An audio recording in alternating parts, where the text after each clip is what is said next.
Buisit na naman yung amo kong matandang babaeng. Di ba sinabi kung anong gusto niyang kainin para maluto mamaya. Tapos bababa na naman siya ng mga 12. Tsaka siya magpapaluto. Di wag ko lang linisin yung kwarto niya. Huwag niya akong buisitin. Basta ako kakain ako ng gulay. So meron akong gulay dito. Tatlong ano lang. Yan. Bahala siya kung gusto niyang kainin. Hindi naman kasi siya kumakain eh. Basta ako kakain ako ng gulay. Ayan, Friday ngayon at marami akong gagawin. Magtatapon ng mga basura, magpalit ng bedsheets. So tapos na ako naglinis sa loob. At medyo wala akong mood ngayon. At ayoko nang nakakairita.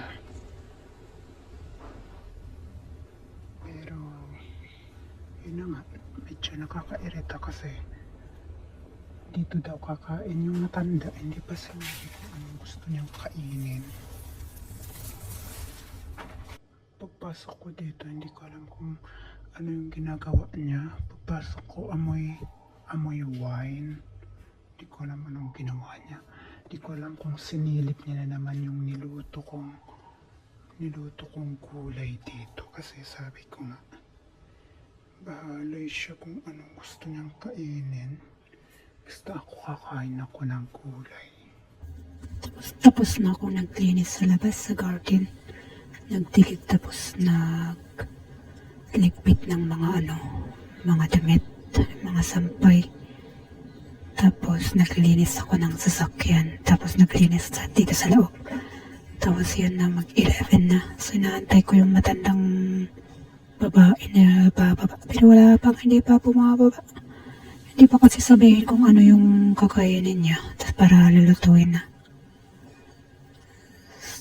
Diba? Parang gusto niya naman akong buwisitin eh.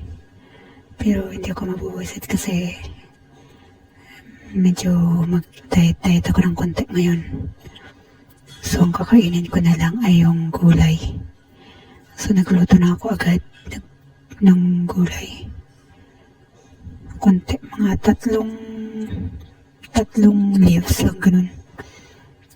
So pinakuluan ko lang siya konti. Kasi kailangan ko ng maraming gulay kasi kahapon pagkain namin sopaw, tapos ngayon na naman ewan ko ng pagkain. So ito, nilagyan ko lang ng konting itlog. Tapos wala pa yung matanda kaya nagtimpla na ako ng gatas. So hindi naman ako mawiwisit kasi magda-diet muna ako ngayon. Kaya okay lang, yun ang kainin ko. So yan, 12 na, wala pa yung matanda. Parang binubwisit ako pero kasi ganyan sila eh. Pag nambubwisit yung matandang babae niyan eh, ganyan siya. Ang taga niya bumaba, alam niyang maraming gagawin. Kasi maglilinis pa ako sa taas, tapos mag-change pa ako ng bedsheet, tapos ililigpit ko yung mga yan. Tapos yan, hindi pa bumababa. So, punta tayo sa taas, tingnan natin. Magpapaluto dapat kasi magpaluto siya. Pinaluto niya agad. Yan. Alam ko yan eh, pag nangbubuisit, pero kumain na ako eh.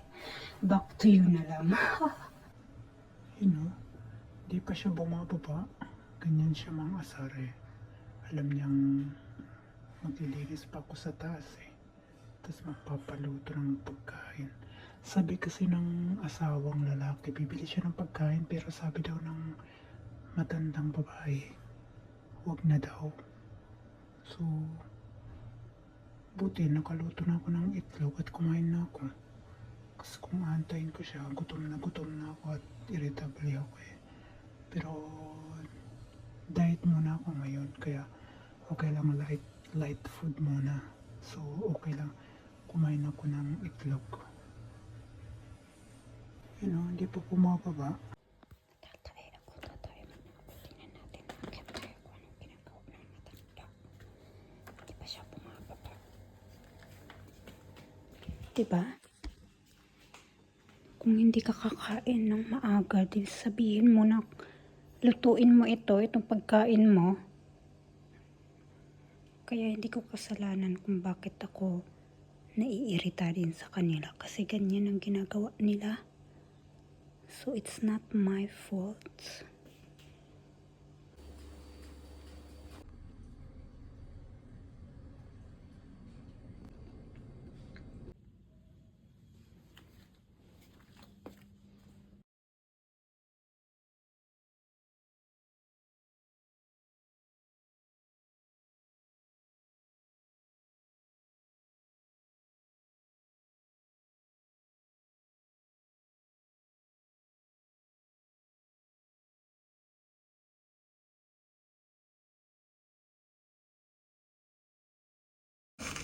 In the main entrance here, so we can have water.